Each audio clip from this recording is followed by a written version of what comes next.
Before we get into the video, could everyone please subscribe to my Endless Diary Tales channel? Thank you so much. Winter 1978. The northern wind howled, whipping snowflakes against the green train windows with sharp, crackling sounds. The carriage was packed full of returning educated youths and the families of soldiers. Every soldier in uniform was wrapped tightly in a thick cotton coat, and the white vapor of their breath drifted in the frigid air like mist. I leaned against the hard metal wall of the carriage. A violent jolt shook me awake, and a stabbing pain split through my head. Countless images exploded in my mind all at once. Did you hear? This time the return policy is really lenient. The soldiers' families even get priority job placements. Two young women with braids whispered beside me, clutching slips of paper stamped with return permits. Really? That's wonderful. My fiancé is a platoon leader. If I can get a priority placement, maybe I can work at a neighborhood factory. Exactly. But I heard the army's gotten really strict lately, especially about conduct. If someone cheats while married, it doesn't just hurt their promotion chances. They'll actually be disciplined. Their words were like a key suddenly unlocking the floodgates of my memory. I looked down at my hands, slender, smooth, and free of calluses. Not the rough, cracked hands from my previous life, worn from endless farm work and house chores. I reached toward my chest. A worn cloth pouch was pressed tightly against my heart. Inside was something stiff. That photo I had found in my previous life. The one of Daniel Chun and Vivian Lee smiling intimately in each other's arms. I had been reborn into the winter of 1978. The very day I and Lisa were returning from the countryside. Memories from my past life surged back like a flood. 3 years ago, Daniel, my husband, had been promoted. The regiment leader claimed that soldiers' wives needed rural re-education, so he sent me and our 2-year-old son to the countryside. For 3 years I farmed, fed pigs, mended clothes, working myself nearly to death. Daniel only sent money occasionally, and he came home so rarely I could count the visits on one hand. Last winter, when I happened to return to the city for errands, I saw him. His arm wrapped around a young woman, buying fabric at the co-op. That woman was his subordinate sister, Vivian Lee. She had crescent-shaped eyes when she smiled, and she wore a shiny Dacron blouse, the exact style I had begged him for half a year to buy me. I rushed over and confronted him, but he said she was just a relative helping him choose fabric. Then he accused me of being petty and unreasonable. Later I found out the truth. They had been together for a long time. After I returned from the countryside, I tried desperately to win him back. I took care of every chore in the house, gave up the job opportunity the commune had offered me, all because I thought he was my child's father. I believed that if I just worked hard enough, he would eventually come back to me. But in the end, he handed me a cold divorce certificate issued by the army and said flatly, "We're just not compatible, Lisa. I can't live like this anymore." When I refused to sign, he fought me for custody of our son. He went to the regiment, the commune, everywhere, claiming I had been in the countryside too long, that I'd grown withdrawn and unfit to raise a child. In the end, I lost everything. Not only custody, but even the 50 yuan in compensation he had promised. I could only watch as Daniel and Vivian used my money to build their new home, and watch my son call another woman mom. The thought made my nails dig deep into my palms. The sharp pain brought clarity. This time, I will never make the same mistake again. "Comrade, are you all right? You look so pale," one of the young women asked with concern. I shook my head and forced a small smile. "I'm fine. Just a little car sick." I clutched the cloth pouch tightly against my chest. The photo inside felt as heavy as lead. It was my weapon in this life. The key to making Daniel Chun and Vivian Lee pay the price they owed. The train slowly rolled into the city. In the distance, tall buildings and factory chimneys emerged through the haze. The carriage came alive with chatter. People packed their belongings, congratulating one another. But my heart remained cold as ice. I knew Daniel would be waiting at the station just like before, holding that divorce certificate in his hand. But this time I wouldn't cry. I would never beg again. This time I would sign without hesitation, then take everything that belonged to me and make them pay the most painful price for their betrayal and selfishness. The train finally came to a stop. The doors opened and a blast of icy wind carrying tiny bits of snow rushed in. I followed the crowd slowly down the steps and onto the platform. In one glance, I saw Daniel Chun standing at the far corner. He was dressed in a crisp military uniform, the insignia of a regimental commander gleaming on his shoulders. His hair was combed neatly, not a strand out of place. There was no expression on his face. It was as if he hadn't come to meet his wife, but a stranger. When he saw me walking toward him, he didn't ask if I was tired or how our child was doing. Instead, he pulled a neatly folded piece of paper from his pocket and held it out to me. "Lisa," he said flatly, "these past 3 years while you were in the countryside, things haven't been working between us. I've had the army issue a divorce certificate. You should sign it." I looked at the paper in his hand. The words divorce certificate were like a knife to the eyes. In my previous life, when I saw that same piece of paper, I had burst into tears and clung to his arm, begging him to reconsider. But now I simply took it calmly, unfolded it and glanced over the details. Sure enough, it said he voluntarily gave up custody of our son and would compensate me with 50 yuan. I raised my head and met Daniel's eyes. For a brief moment, a flicker of unease crossed his face. He hadn't expected me to be so calm. Without a word, I pulled a pen from my cloth pouch and neatly signed my name. Lisa Chun. Daniel froze, staring blankly for a few seconds before stammering. You signed it that easily?" I handed the signed certificate back to him, the corners of my mouth curling into a cold smile. "Since you think we can't go on, why should I force it, Commander Chun? But let's make one thing clear. You'd better keep every promise written on that paper." Without another glance at him, I turned and walked toward the military family housing area, clutching the cloth pouch tightly in my arms. The northern wind cut across my face like blades, but my heart felt nothing but fierce satisfaction. From this moment on, my counterattack had officially begun. The red brick path of the housing compound was covered in snow, crunching under my boots. I hugged the pouch close as I walked home. As I turned a corner, I saw Mrs. Xiang standing at her gate, sweeping snow off the steps. The moment she saw me, she dropped her broom and hurried over. "Lisa, you're finally back. I've been waiting for you. You must have suffered in the countryside all these years, haven't you? Where's your little one? Didn't he come with you?" "My son's still in the countryside with my mother for a few days," I said with a polite smile. "Once I settle things here, I'll go bring him back." As I chatted with Mrs. Xiang, I quietly observed her expression. She was known throughout the compound for her warm heart and sharp tongue. In my previous life, it was she who had secretly told me that Daniel often brought Vivian Lee home. That's good. That's good," Mrs. Xiang said, squeezing my hand and lowering her voice. "But Lisa, you need to be careful. Lately, I've seen Commander Chun heading out of town a lot with a young woman. Word is she's his subordinate sister. Her name's Vivian Lee. Not long ago, I even saw him buying maternity clothes for her." Maternity clothes? My heart skipped a beat. So I'd been right. Vivian was pregnant. That was the real reason Daniel had been in such a rush to divorce me. In my last life, I hadn't learned that Vivian had given birth to a son until half a year after the divorce. I'd foolishly believed they'd only gotten together afterward. But now I realized the truth. Daniel had been desperate to give Vivian and her child a legitimate name and status. "Really? Maybe she's just a relative," I said lightly, feigning ignorance so as not to reveal my hand too soon. "Daniel never mentioned anything about that to me." Mrs. Xiang pursed her lips, clearly unconvinced. "A relative? Oh please. No relative gets that kind of attention. I saw that girl leave his place the other day, and Daniel was holding her by the waist. Looked exactly like a couple. And now he asks for a divorce the minute you return. Something's definitely fishy here." Just as she finished speaking, I heard footsteps behind me. Turning around, I saw Daniel walking toward us, his expression dark and stiff. Mrs. Xiang's smile froze as the cold air thickened between us. "Watch what you say," Daniel snapped.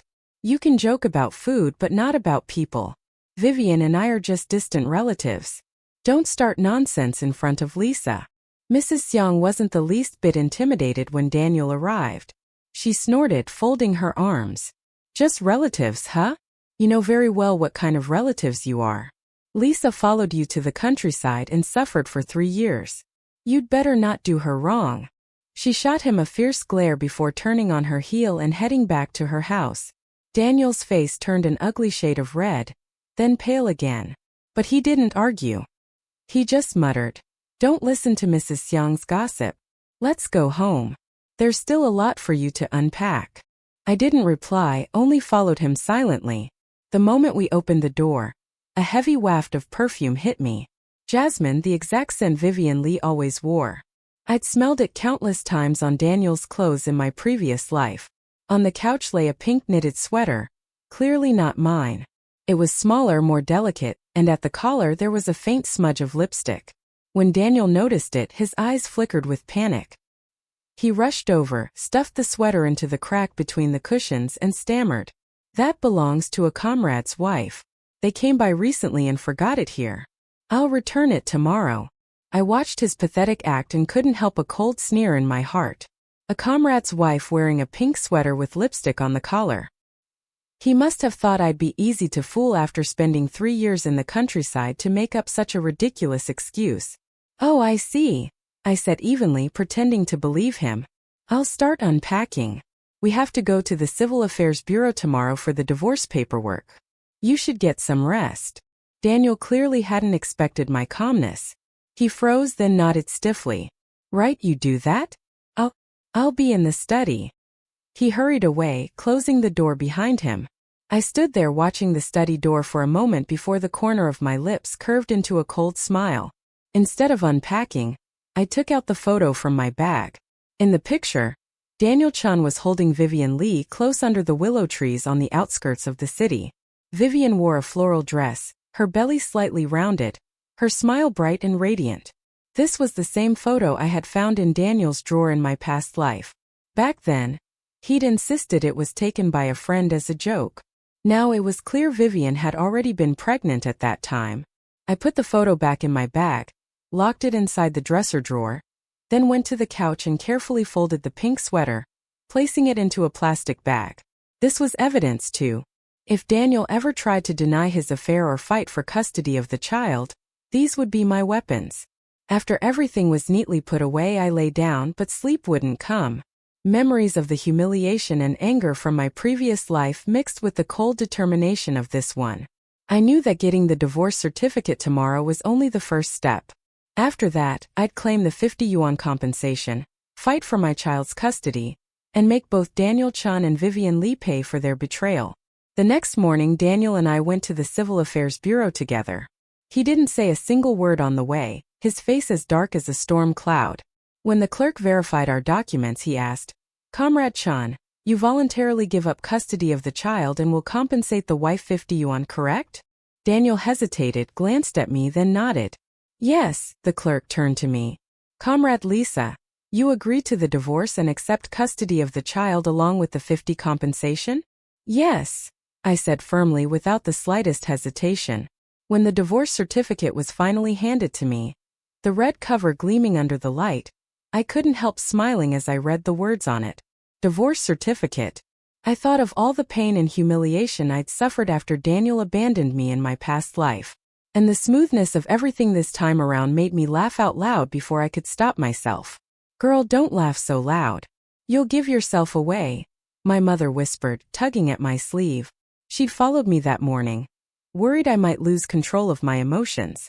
Sure enough, Daniel turned to look at me, confusion flickering in his eyes. "What are you laughing at?"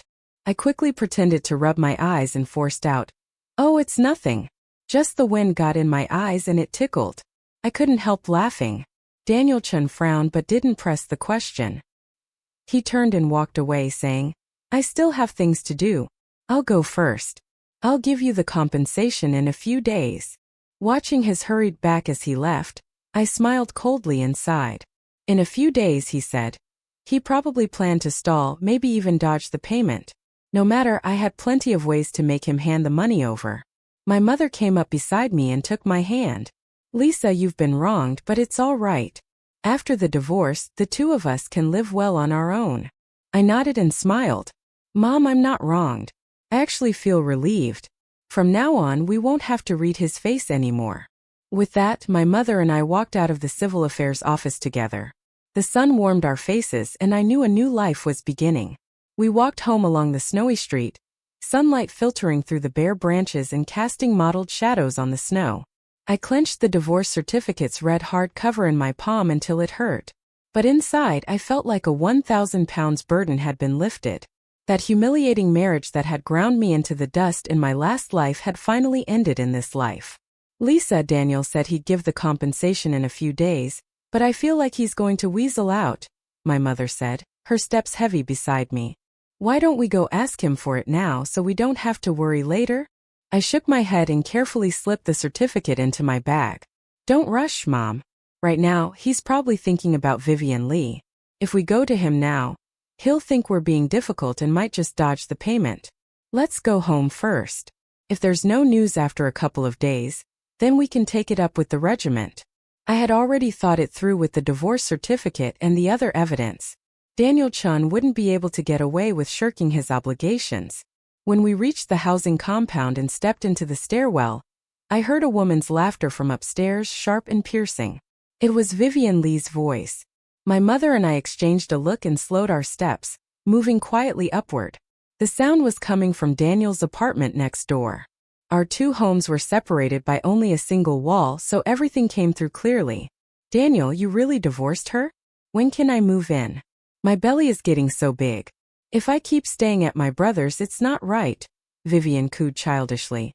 Soon. After I tidy up the house, you can move in. Daniel's voice was several degrees softer than usual. I hadn't received the compensation yet. I intended to delay a few days and maybe he'd simply forget. Hearing this, my mother nearly stormed to the door in anger. But I grabbed her arm and shook my head, signaling her not to act on impulse. I took out the small notebook and pen I had prepared and wrote down Daniel's words. Every single sentence. That would be another piece of evidence proving he was already planning to renege on the compensation. What if he comes to ask you for the child? Vivian's voice threaded with worry. Let him try, Vivian scoffed, and Daniel's voice hardened. She's a divorced woman with no job and no income and a child to look after. What can she do to me? Besides, I know plenty of people in the regiment. Even if she goes complaining, I can handle it. I laughed coldly inside. Did he really think I was still the timid, powerless Lisa from my last life who would swallow everything and keep quiet? Not this time. I wasn't just going to get the compensation. I was going to make him pay for that smug line. My mother and I quietly slipped back down the stairs and returned home. As soon as we stepped inside, my mother couldn't hold back and slammed her hand on the table. That Daniel Chin is outrageous. Cheating and now trying to stiff you on the compensation. That's just unforgivable. I took the photo and the pink knit sweater from the cloth pouch and laid them on the table. Mom, look. This is the photo I found in Daniel's drawer in my previous life. Vivian was already pregnant then. And this sweater I found on Daniel's sofa. It even has a lipstick mark. It's definitely Vivian's. These are all evidence. When we go to the regiment, we'll bring these out and have them clear things up properly. My mother picked up the photo, hands shaking with anger as she stared at the intimate pair. That bastard, she spat. You suffered for 3 years in the countryside with him, and he's out here making another woman pregnant. I have to go tell Mrs. Jiang and the others so everyone knows what he's really like. Don't rush, Mom. I pulled her back. Now isn't the time. Let's wait a few days and see if Daniel comes forward with the compensation. If he doesn't, then we'll take the evidence to the regiment and have Mrs. Jiang and the others speak for us. That will be more effective. I knew the most important thing right now was to keep our heads and act step by step so Daniel Chen and Vivian Lee would have nowhere to hide. Over the next few days, I tidied the house while watching Daniel's movements. Every day, I saw Vivian coming to his place with her belly showing. Sometimes Daniel would escort her to the co-op to buy things, carrying bags of nutritional supplements bought with his military allowance, while he hadn't even mentioned the compensation to me. One afternoon, I was sewing at home when someone knocked on the door. I assumed Daniel had finally come with the money, but when I opened it, it was Vivian standing there in a newly bought floral padded coat, her pregnancy obvious, carrying a fruit basket and wearing a false saccharine smile. Sister Lisa, I'm Vivian. I heard you divorced, so I came to see you. Nausea churned in my stomach, but I kept my face calm. No thanks. I'm fine. You should go back. Sister Lisa, don't be so cold. Vivian pushed my hand aside and stepped into the room. I know you don't feel well about this, but matters of the heart can't be forced. You and Daniel just aren't right for each other. He and I truly love each other, she said, deliberately rubbing her belly. I'm carrying Daniel's child and I'll take good care of him and give him a complete family. Watching her smug expression, I couldn't help a cold laugh. Vivian, don't get too cocky. Do you really think Daniel loves you? He only wants to give the child in your belly a legitimate status. And you're spending Daniel's allowance on supplements while forgetting he still owes me 50 yuan in compensation. That money is for me and our child's living expenses. Do you think you can spend it without a care? Vivian's face changed instantly. Panic flashed in her eyes. I don't know any compensation, she stammered. Don't talk nonsense. If you think I'm lying, you can ask Daniel. I moved to the door in a manner that made it clear the visit was over. Please leave. You're not welcome here and don't come again. We don't need the embarrassment. Faced with my resolute tone and afraid I'd really go to Daniel to demand the money, Vivian had no choice but to leave. The next day, the laundry room in the compound was unusually busy. I carried the pile of dirty clothes I'd been saving for days and went over. As soon as I stepped inside, I heard Mrs. Tsong and Sister Lee talking. Of course, their conversation circled right back to Daniel Chan and Vivian Lee. Did you see? Yesterday, Commander Chan went to the co-op with Vivian again, bought 2 cans of malted milk and a big piece of floral cloth, saying he'll make little clothes for the baby, Sister Lee said, wringing water from a garment. Her voice was low, but loud enough for everyone nearby to hear. Who in our compound doesn't know the commander's allowance is only a few dozen yuan a month? Yet, he's dragging his feet on Lisa's compensation. Where's that money gone? Mrs. Zhang, who was hanging sheets on the line, chimed in. Exactly. The day before yesterday, I saw Vivian leaving Commander Chen's place with her belly sticking out. He had to help her walk. She looked more pampered than a woman who just gave birth. When Lisa was out in the countryside farming with the child, he never showed this kind of care. I carried the wash basin over and deliberately sighed before dropping the dirty clothes into the tub. Mrs. Zhang, Sister Lee, don't say it like that. Maybe Chan really has difficulties, I said as I rubbed soap into the clothes, pretending to be casual, but adding without thinking. A few days ago, I asked around at the commune about return jobs and heard Daniel ask people to arrange a priority placement for Vivian, saying she's pregnant and needs a stable job to support her pregnancy. Meanwhile, they know I have no income with the child. The laundry room fell silent the moment those words left my mouth. Sister Wang stopped wringing clothes and looked at me. Lisa, are you sure he divorced you and then helps his mistress get a job? That's just wrong. Yeah, Sister Lee echoed immediately. The return policy clearly says families should be prioritized. You're the legitimate military family. What's Vivian got to do with priority? She's a homewrecker. I put on an aggrieved expression, working the soap to make bubbles. I don't even know if every word is true. I just happened to overhear it. I'm not trying to steal a job. It's just that with a child and no income, it's hard. Daniel promised 50 yuan compensation, and he still hasn't given it. What compensation? Zhang Shun pressed forward, eyes wide with surprise.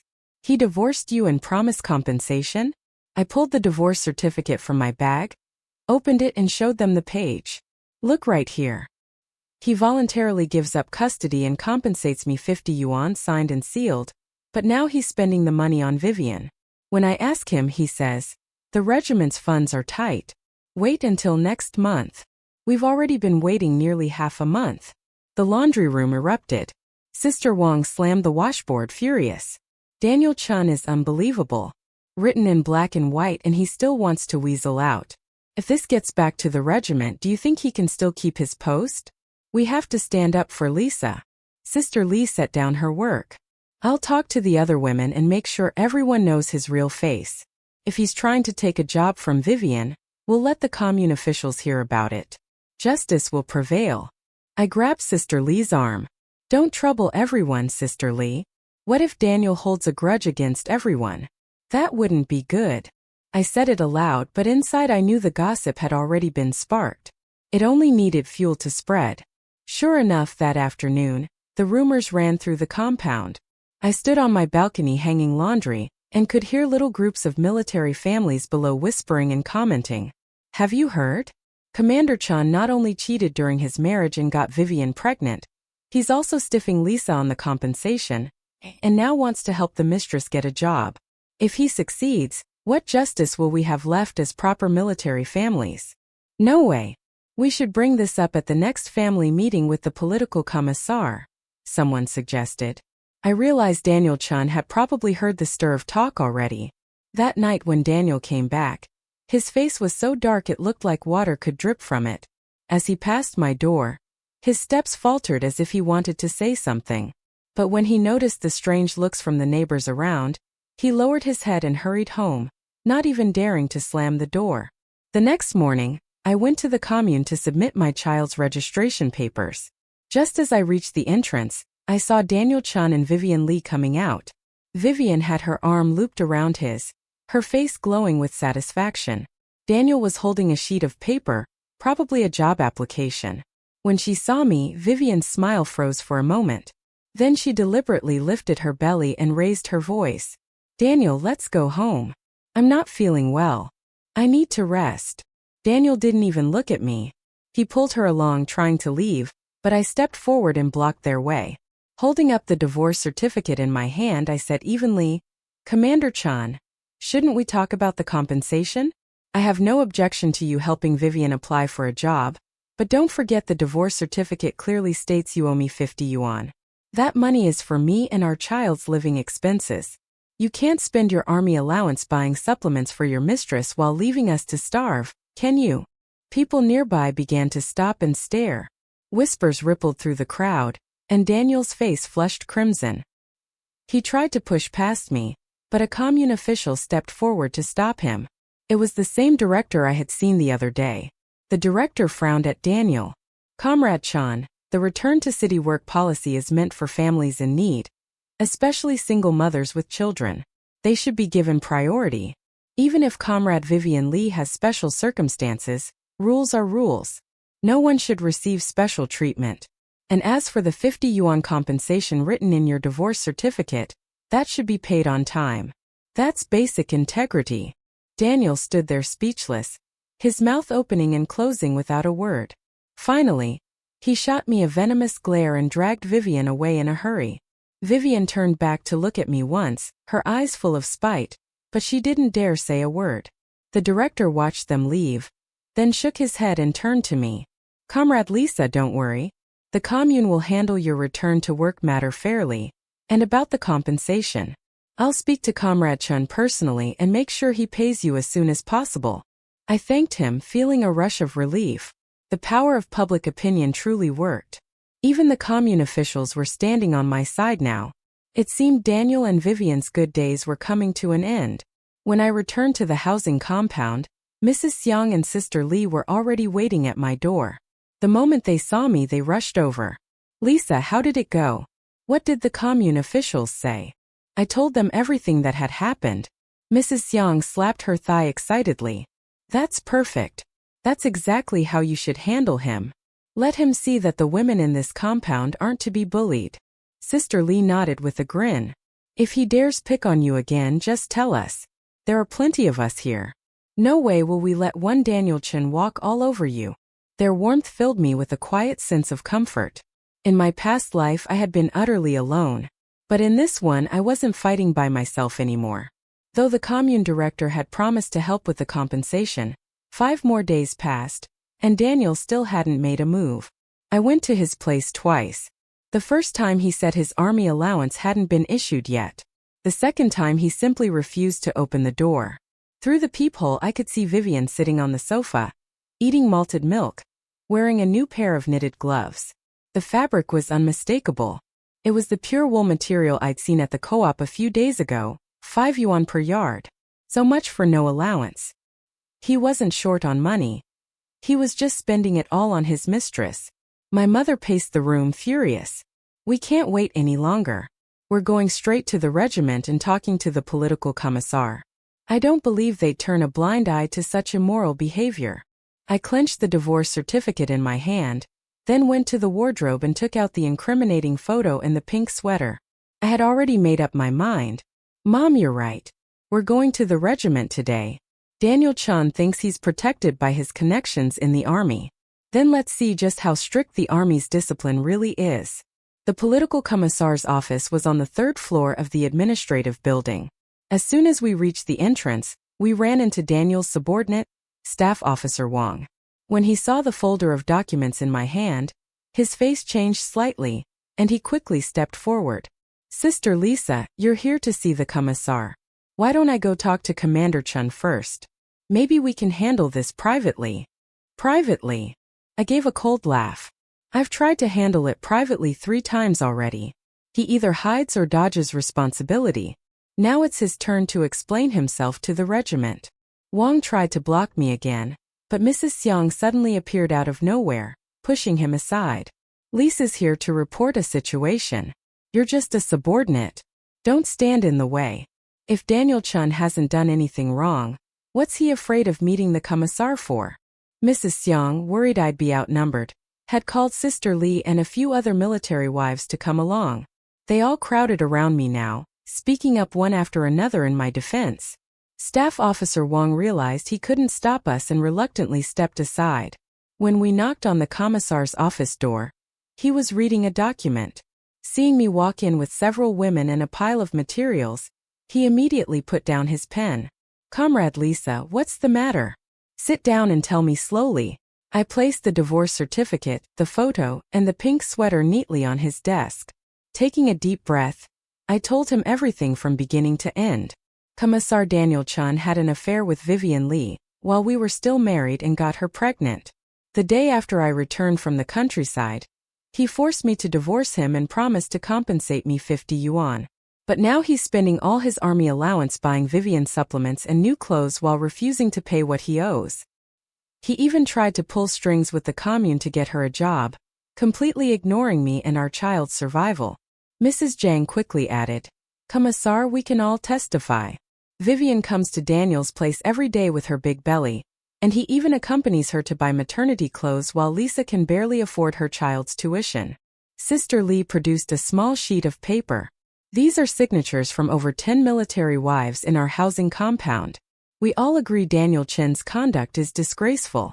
The commissar picked up the photo, his expression darkening as he looked at the intimate couple. Then he flipped through the divorce certificate, and his face grew even heavier. Finally, he picked up the phone and told his orderly to summon Daniel Chun immediately. 10 minutes later, Daniel rushed in. The moment he saw the room full of people and the evidence laid out on the desk, his face went pale. Commissar, you wanted to see me? The commissar threw the photo in front of him, his voice sharp. Look at this. You had an affair during your marriage, forced your wife into divorce, refused to pay compensation, and even tried to use your position to secure a job for your mistress. Is this the behavior of a regiment commander? What happened to the discipline and integrity the army taught you? Have you forgotten everything?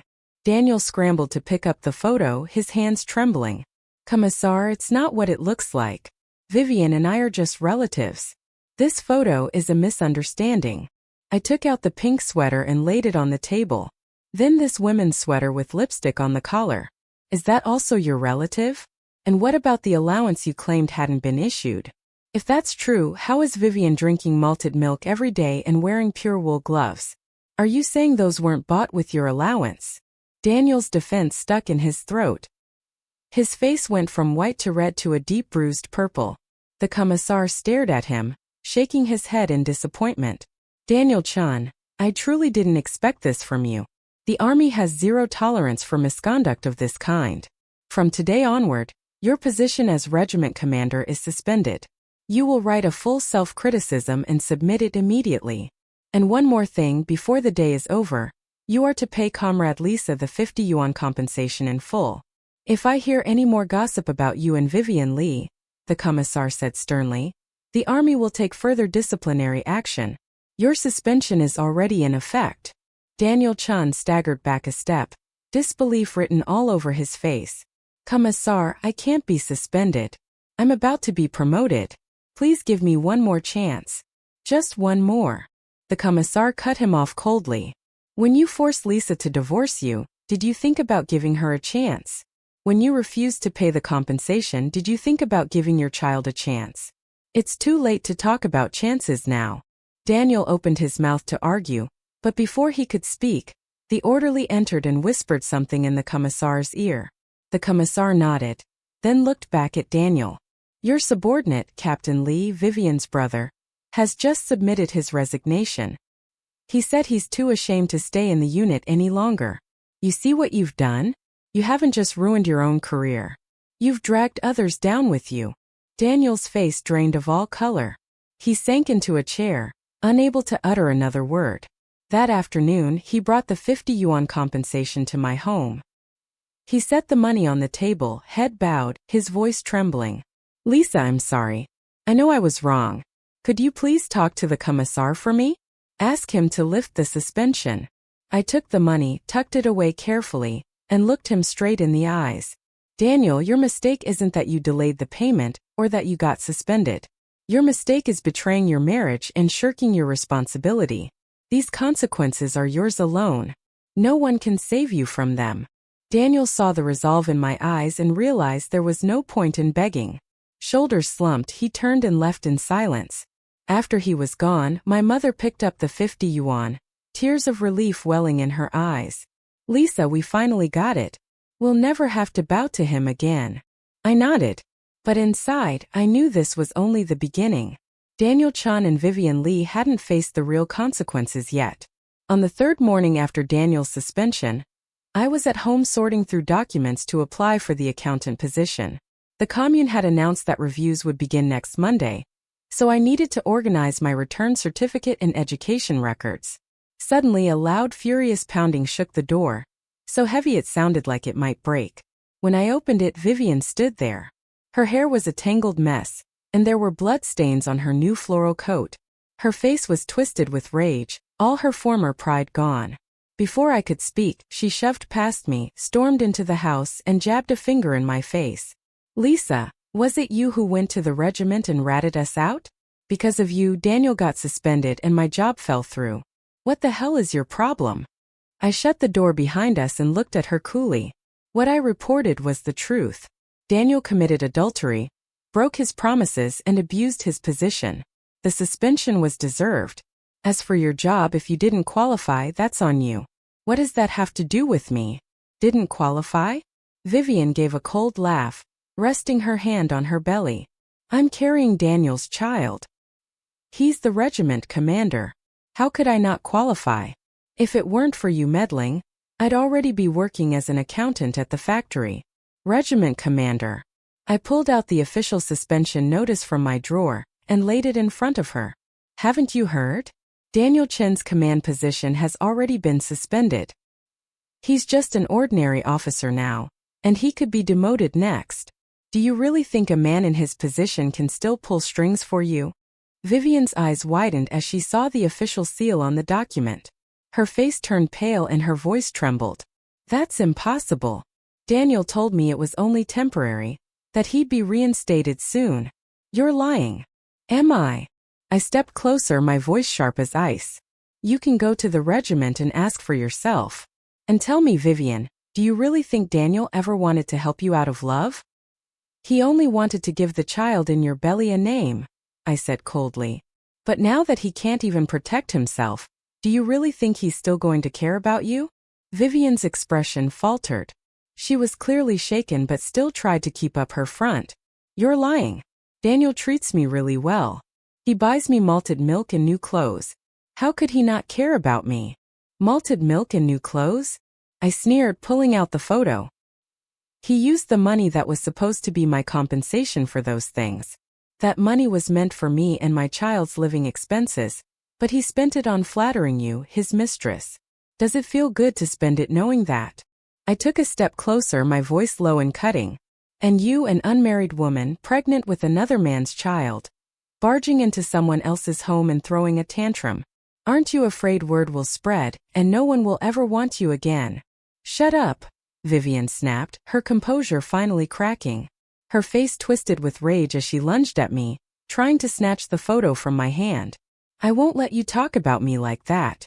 Daniel and I truly love each other. We're not what you think. I sidestepped her easily, And just then I heard footsteps outside the door. When I opened it, Mrs. Jang and a few neighbors were standing there. They'd heard the shouting and had come to check. The moment Mrs. Jang saw Vivian inside my home, she frowned deeply. "Vivian Lee, what are you doing here causing trouble? Did Lisa do anything to provoke you?" "I wasn't causing trouble. She started it," Vivian stammered, her tone weakening when faced with the neighbors. "Started it?" Sister Lee pointed at Vivian's swollen belly, her voice sharp. "You're carrying another man's child. You broke up Lisa's marriage, and now you come here to provoke her. Who's bullying who here? We all see it clearly. You're nothing but a shameless homewrecker." The other neighbors chimed in immediately. "Exactly. She's the one who did wrong and now she has the nerve to blame someone else. Unbelievable. Get her out of here. She's disturbing Lisa." Vivian's face turned bright red under their scolding. Afraid that arguing further would hurt her pregnancy, she clutched her belly as tears welled up in her eyes. "I didn't mean for things to be like this. Daniel lied to me. He said he'd marry me. Now I know I was fooled, but it's too late." I looked at her coldly. "If you still have any sense of shame, you'll leave now and never come back. Stop pestering me and stop clinging to Daniel Chun. Otherwise, I'll paste this photo right at the regiment gate and let everyone see who you really are." Vivian's eyes darted from the photo in my hand to the furious faces of the neighbors. Fear finally overtook her. Covering her face, she burst into tears and ran out of my house, forgetting even her coat. The neighbors watched her retreating figure, whispering among themselves. Every one of them said the same thing, that she deserved it, that it was karma catching up to her. Mrs. Jang came up and patted my shoulder gently. "It's too late, Daniel. You need to leave. Don't let the child see you. Go away." Daniel tried to say something more, but my mother came out of the house holding freshly washed clothes and flung a furious look at him. "Daniel Chun, how dare you show your face here? You were the one who wanted a divorce to marry that other woman. And now that she thinks you're useless, you want to come crawling back to Lisa. Lisa isn't the same soft target she used to be. Get out of here and stop being an eyesore." Daniel's face flushed red, then white as my mother berated him. He stood frozen for a long moment, then could only walk away with the milk powder under his arm, looking utterly dejected. Watching him go, I felt nothing. His disgrace was of his own making. That night, after I had just put the child to bed, I heard a fierce argument downstairs. Through the window I could see Daniel and Vivian. Vivian, clutching her belly, pointed and screamed in his face. "Daniel, you're a useless coward. How many times did I tell you to beg the commissar to reinstate your post? You still haven't managed it. My belly is getting bigger. How am I supposed to get a job and support this child? I told you so many times, but the commissar won't listen to me." Daniel grew frantic, his voice rising. "What can I do now? I want my post back too. But the army has discipline. You think I want to be suspended?" Vivian started crying, the sound full of despair. "I followed you because I thought you were a regiment commander and could give me a good life. Now you're just an ordinary officer who can't even get me a job. What's the point of staying with you? I won't have this child.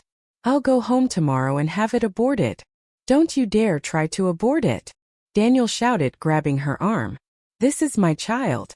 How can you say you'll just kill your own baby?" Vivian shook him off and sneered. "You promised you'd marry me and give me a name. Now I don't even have a proper job and people point at me every day. Why should I give you a child?" She turned and ran out of the compound, Daniel chasing after her. They tussled in the snow and fell. Vivian sat on the ground, clutching her belly, sobbing and cursing. "You're a liar. I'll never forgive you." The neighbors were woken by the commotion and crowded to the windows to watch. Mrs. Jang called down from above, "Daniel, let her go. She's pregnant. If something happens to her, can you take responsibility?" Only then did Daniel release his grip. He looked white and helpless, not knowing what to do. Soon Vivian's brother arrived on a bicycle. Seeing his sister on the ground, he flew into a rage and punched Daniel on the spot. "Daniel Chun, I can't believe I introduced my sister to you. If you bully her again, I won't let it go." He helped Vivian up as she cried. "Brother, I'm done with him. I'm going home to get the abortion and never see him again." As they left, her brother glared at Daniel and warned, We're not finished. I'll report you to the regiment and make you pay for what you did." Daniel stood in the snow like a deflated balloon, trembling all over as he watched them go. After a while, the neighbors closed their windows and whispered among themselves. My mother sighed. "What a mess! How did two people turn out like this?" I watched Daniel Chun standing alone downstairs and felt not a shred of sympathy. He had betrayed our marriage for selfish reasons, hurt me and our child, and this miserable outcome was exactly what he deserved. There's no medicine for regret in this world. People must pay for their own mistakes. The next morning, I heard that Vivian had gone back to her hometown with her brother. Daniel chased after her but couldn't catch up. When he came back, he was completely wilted and didn't even leave the house. Everyone in the compound said he was reaping what he'd sown. He threw away a good life for an affair. And now, not only had his post been taken, he might lose his girlfriend and the child, too. Serves him right. I had no time to worry about him. I was focused on reporting to the factory. I bought a new school bag for my son, and plan to enroll him in the nearby primary school next week. Seasons passed, and in the blink of an eye, a year went by. The accountant job at the factory went far more smoothly than I had imagined. Using the accounting knowledge I'd taught myself in my previous life and a diligent attitude, I not only got the hang of the work quickly, but was named an exemplary worker by year's end and promoted to accounting supervisor. My salary more than doubled. With the money I'd saved, I bought a used bicycle and rode my son to school every morning and picked him up each evening. Life was full and steady. My son adapted well to elementary school and consistently performed near the top of his class. At parent meetings, the teacher praised him as polite and bright. One day he came home with a perfect score on a test and proudly said, "Mama, the teacher said I can get into university one day. When I grow up, I'll earn money to take care of you so you don't have to work so hard." I held him and couldn't stop the tears. In this life I had finally given my child a happy, stable childhood. No fights, no humiliation, only love and safety. One afternoon, I left early from work to buy fabric at the supply and marketing co-op to make my son a new padded coat. Just as I reached the co-op entrance, I saw a familiar figure, Daniel Chun. He wore a faded, ordinary soldier's uniform. The regimental commander's insignia was gone from his shoulders long ago. He carried a shabby cloth bag and was standing by the roadside sweeping. He'd lost a lot of weight. His face was haggard and his hair had gone noticeably gray, completely stripped of his previous vigor. I'd heard that after Vivian returned home, she'd actually had an abortion and then spread the word that Daniel was a liar and coward. Vivian's brother hadn't let him off either. He'd reported Daniel to the regiment, and together with other comrades, raised concerns about Daniel's conduct. In the end, the army demoted Daniel to an ordinary soldier and posted him to a border outpost, cutting his monthly pay to half and ordering him to provide Vivian with an abortion fee. This time, Daniel was home on leave from the outpost. The regiment had him cleaning the compound nearby as a form of atonement. People passing by pointed and whispered, "Isn't that the former regiment commander? How did he end up sweeping the street?" Some said, "Serves him right for having an affair and abandoning his family." Others muttered. Hearing those comments, Daniel bowed his head lower, gripping the broom so tightly his face flushed, but he didn't dare say a word. He probably noticed me and averted his eyes, pretending not to see me and sweeping faster. I didn't go over to speak to him. I walked away silently. Seeing him reduced to this didn't bring me joy, only a quiet sense that everything had settled into its rightful place. He had paid for his betrayal and selfishness, and I had finally shaken off the shadow of the past and begun the life I wanted. A few more months passed. I went down to the countryside to bring my mother back to the city, and happened to hear news about Vivian. Word had it her reputation was completely ruined. No one dared marry her, and she had to stay in the village living off her parents. The girls who used to hang out with her avoided her now. The villagers whispered that she had no shame for wrecking another family. I heard that she even tried to find a woman who'd been married before to marry her. People didn't want anything to do with her once they knew her story. Now she could only help her parents farm every day, living a very unhappy life. My mother sighed. A pitiable person often has something hateful about them. If she'd married a decent man in the first place, she wouldn't have ended up like this. I nodded but felt no sympathy. She chose her own road. She sacrificed someone else's family for greed. And the outcome she got was what she deserved. There's no cure for regret. Everyone must pay for their own mistakes. Back in the city, I cleaned the house, made a room ready for my mother, and that evening, the three of us sat under the lamp eating together. My son piled an extra helping on my plate and said with a grin, "Mama, the food is so good today. Now that Grandma's here, our home feels even livelier." My mother smiled and said, "Yes, now I can see my grandson every day and help out. Then you can take it easier." Looking at that warm scene, my heart filled with happiness and steadiness. In this life, I no longer circled around marriage or made myself suffer for someone unworthy. I used my own hands to earn a living and gave my family a stable future. One morning as I walked my son to school, I saw Daniel sweeping by the roadside again. He still wore that old uniform, only thinner now and a little stooped. My son tugged my hand and asked softly, "Mama, is that the man who used to be my dad?" I stroked his head and answered gently, "Yes, but he's not part of our life anymore. We'll live well. Things will only get better." My son nodded uncertainly, pulled my hand and skipped off towards school.